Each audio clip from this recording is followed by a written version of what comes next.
era 92. A Silvani estava grávida do Seite e eu praticamente estava com as malas prontas para ir para o Japão. E justamente nessa época, o pastor Francisco Nicolau de Valinhos, né? Nesse período ele disse: eu vejo que uma grande porta aqui mesmo no Brasil está para se abrir na vida de vocês. Uma das perguntas que a Silvani fez foi se eu achava que ela tinha condição de ser esposa de pastor. Na época nem se falava de pastora.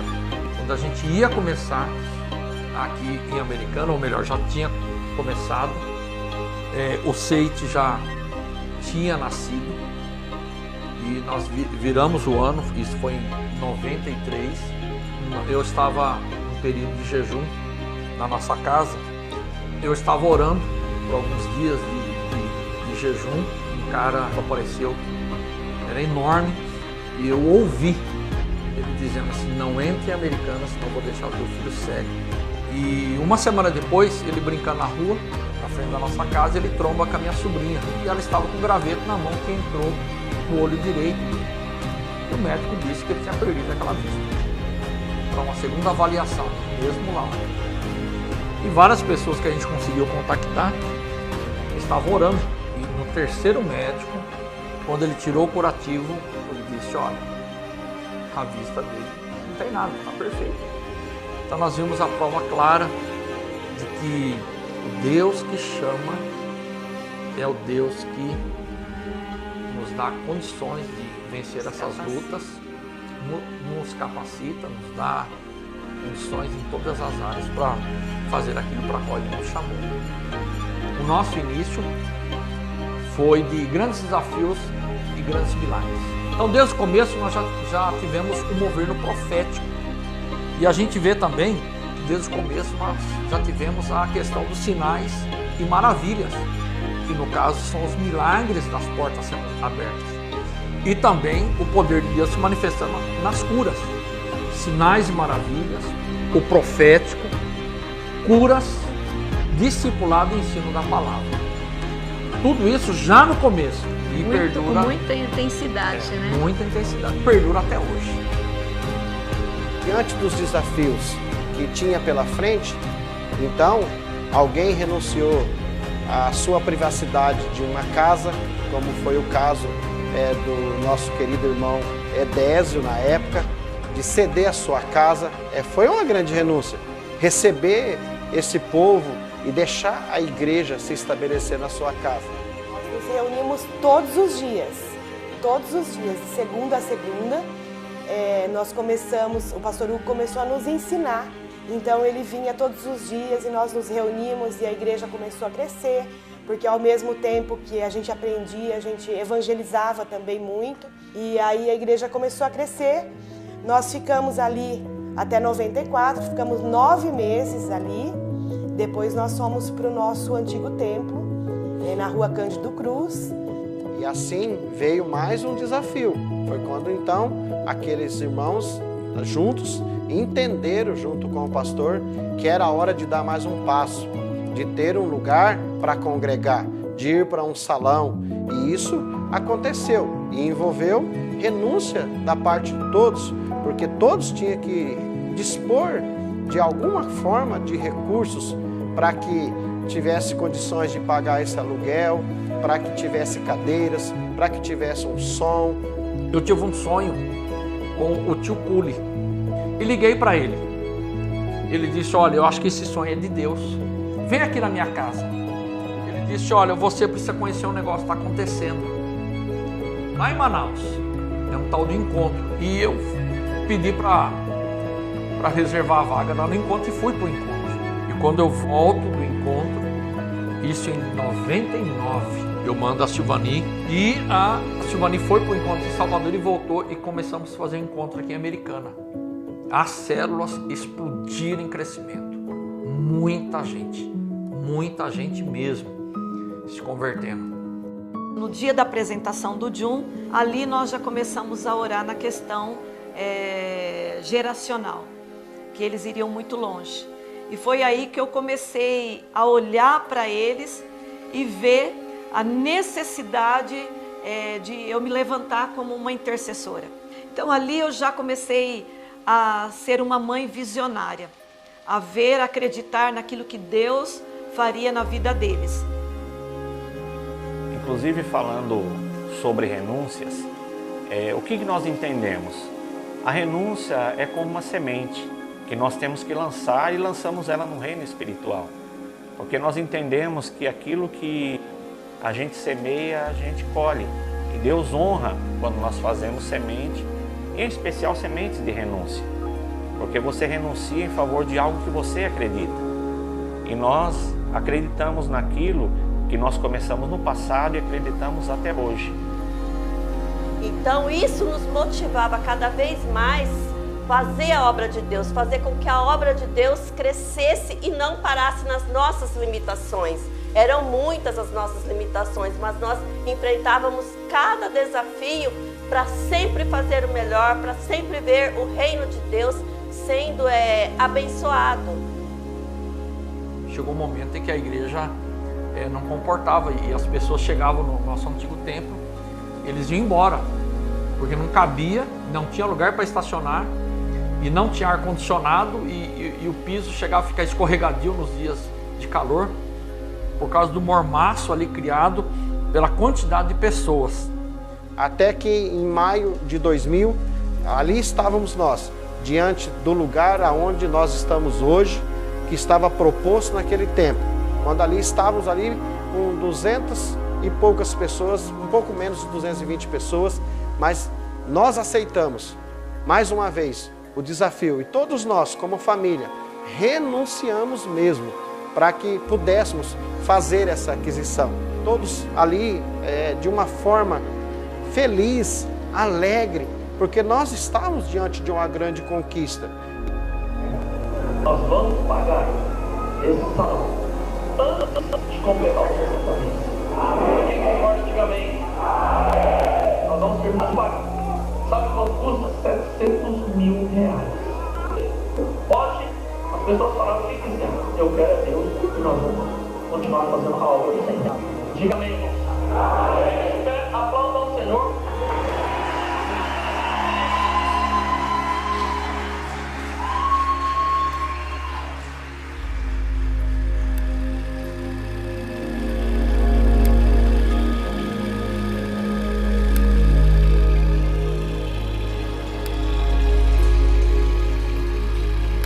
Hoje é o nosso primeiro culto e está sendo tremendo.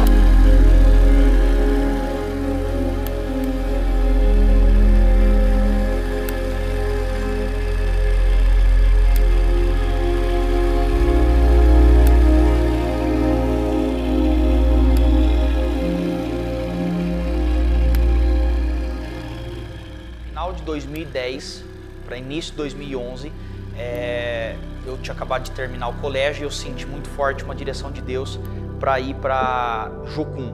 Ali, quando eu cheguei, eu senti muito desafiado de fazer além do que eu já estava acostumado a fazer para Jesus. Todos os dias na madrugada, e era no sul, então Paraná, muito frio, eu acordava, eu lembro até que muitas vezes eu ia para perto de uma lagoa, fazia uma fogueirinha e ali eu ficava muito tempo orando e buscando a Deus.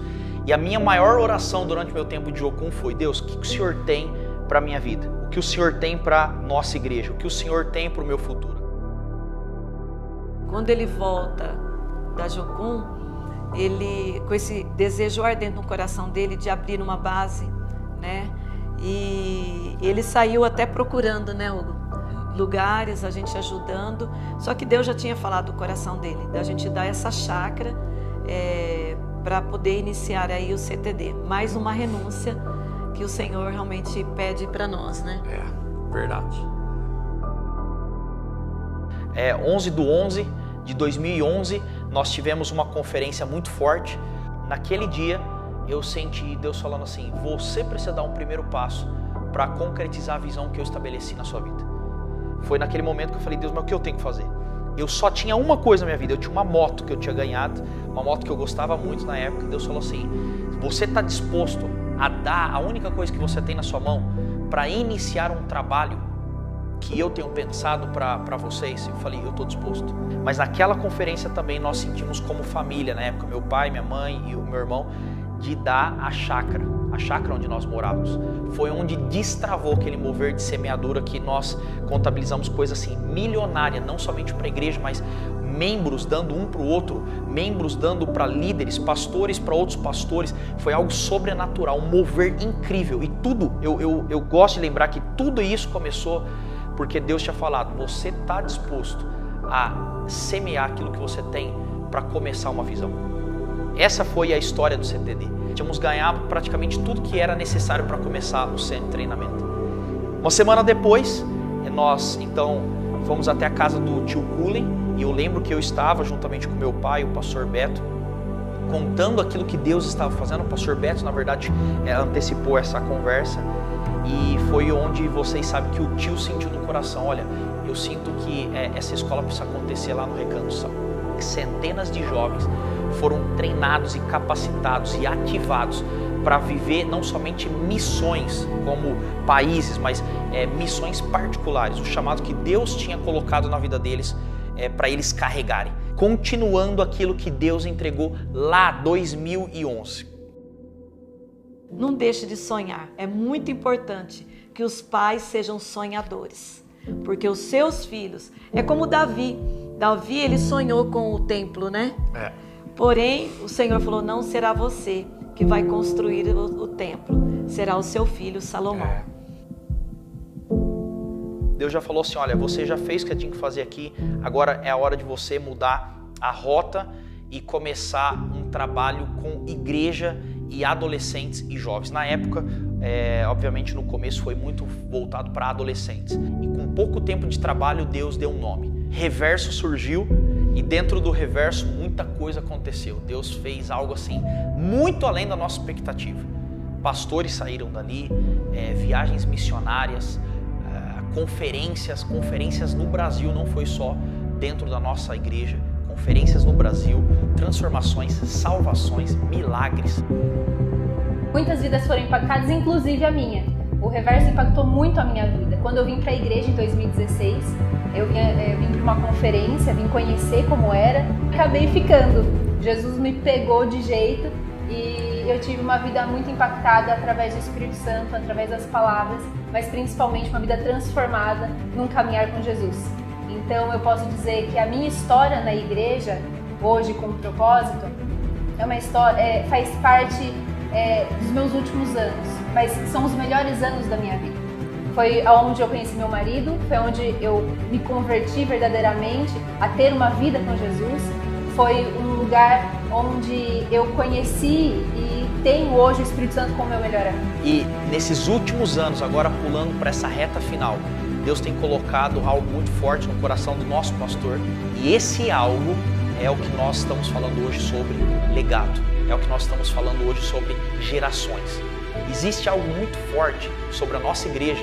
Ao longo desses 30 anos, Deus estava derramando algo, Deus convocava a nossa igreja para pioneirar a unção, a visão e a direção. Esse privilégio que nós temos de estar pioneirando a temática de gerações. Gerações é aquilo que nós temos escutado nesses últimos anos, sobre os filhos, sobre o crescimento dos filhos, sobre a expansão da próxima geração, sobre o cuidado com os nossos jovens, adolescentes, pré-adolescentes, crianças. Ao longo desses anos nós temos escutado que Deus tem levantado essas novas gerações. Jesus inicia um trabalho que não morreu junto com ele, mas era um trabalho que começou com ele e até hoje isso tem perpetuado por uma coisa muito simples: gerações. O nosso Deus é um Deus de Abraão, é um Deus de Isaac, é um Deus de Jacó. É um Deus que vem trabalhando tempo a tempo debaixo de uma direção dele mesmo para a sua igreja como noivo. E nós, como igreja com propósito, estamos nesse lugar, no centro do coração de Deus, quando nós temos falado: a nossa igreja não está acabando agora, a nossa igreja não está simplesmente mudando, a nossa igreja está avançando. Aquilo que Deus começou, Ele nem começou a construir direito ainda na nossa igreja. Ainda é início de uma grande jornada. E se Jesus não voltar, eu quero deixar uma coisa bem clara: a igreja com propósito vai continuar glorificando a Deus e abençoando vidas, porque nós estamos com o coração de dar a continuidade. Esse é o nosso papel: expandir o reino, dar continuidade na missão, expandir o nome de Jesus. E Então, Igreja com Propósito, muito mais do que uma comemoração de 30 anos, de feliz 30 anos, eu quero dizer para você, isso aqui é um chamado. É um chamado para os próximos 10 anos, é um chamado para os próximos 20 anos, é um chamado para os próximos 30 anos. É um chamado. Nós vamos continuar construindo aquilo que Deus já estipulou para nós, como igreja, como noiva de Cristo. Eu espero que você encha o seu coração agora de alegria para tudo aquilo que Deus só está começando aqui. Existe mais que uma herança, existe legado. Já se passaram 30 anos com muita oração, poder e renúncia, que abriu e construiu um caminho que hoje caminhamos. Você, estamos vivendo uma nova temporada. Chegou a hora de uma nova geração se levantar. então levante-se. Assuma a sua responsabilidade e vamos juntos, Igreja com Propósito.